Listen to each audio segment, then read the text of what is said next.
This wasn't a debate, this was a setup. And the moment it snapped shut, you could feel it.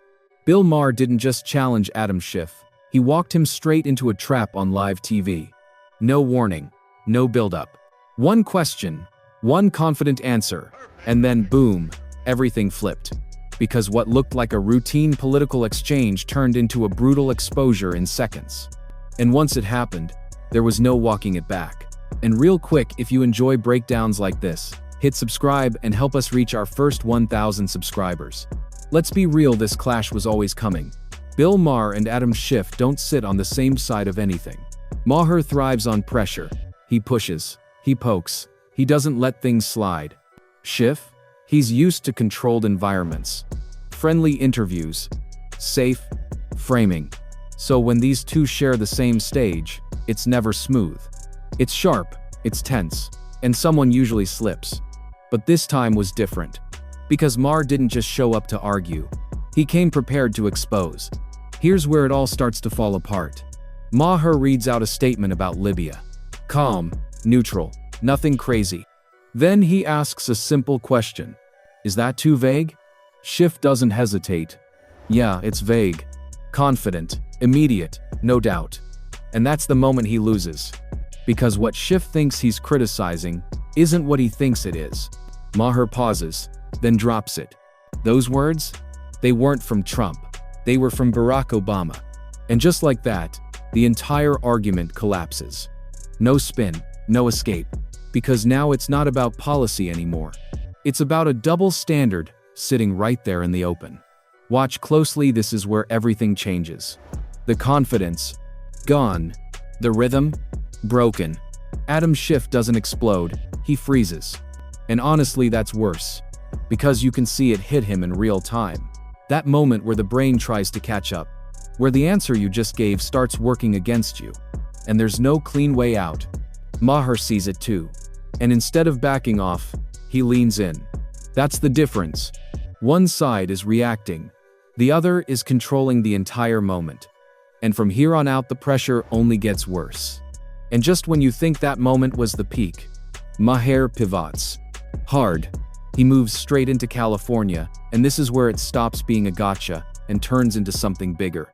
Because now we're not talking about one statement. We're talking about reality. Businesses leaving, productions fleeing, costs exploding. Maher lays it out clearly, this isn't random. This is policy. High taxes, heavy regulations, endless red tape. And what does Adam Schiff do? He reframes it. Says it's about incentives, competing states, global shifts. But here's the problem. That's the soft version of a hard truth. Maher isn't buying it. Because when everything becomes just incentives, you avoid the real issue. And that's exactly what he's calling out. And then Maher pushes deeper. Because it's not just about Hollywood. It's about people. Regular people. Trying to live. And getting priced out. Housing is out of control. Taxes keep climbing. Basic living costs? Through the roof. And yet the message from leaders has been the same for years. Everything is fine. But it's not. And that disconnect? That's where trust starts breaking. Maher hammers this point when reality and messaging don't match. People notice. They don't need a political breakdown.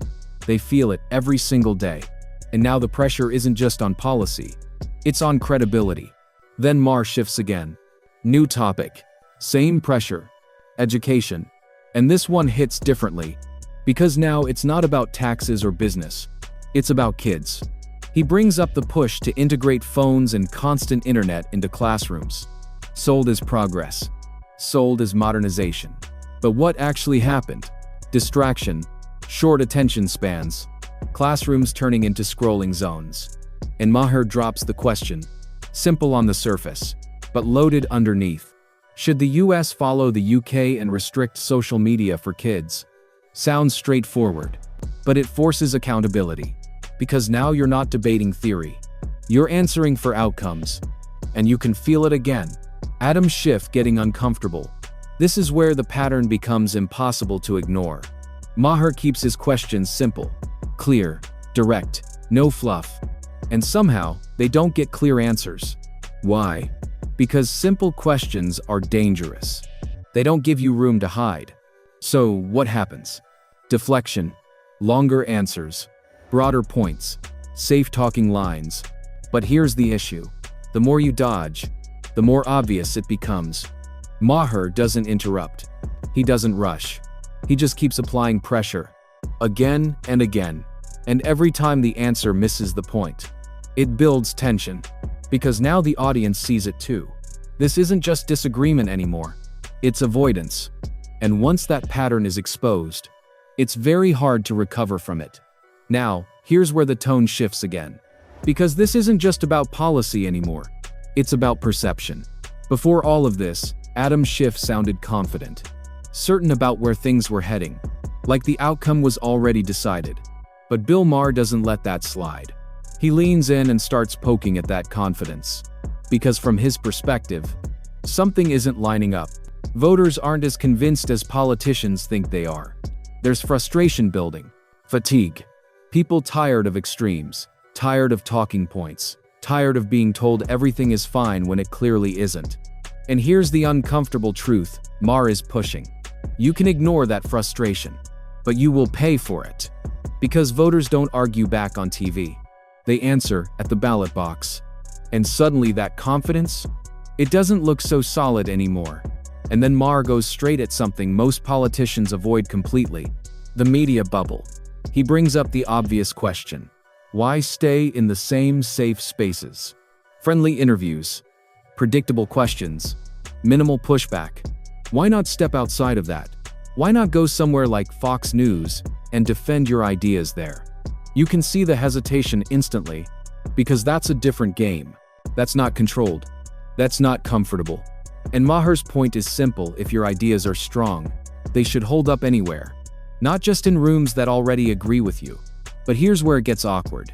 Because instead of a clear yes, you get hesitation, careful wording, a soft dodge. And that says more than a direct answer ever could. Then Maher drops what might be the most important question of the entire exchange. Simple, direct, no escape route. What is your message?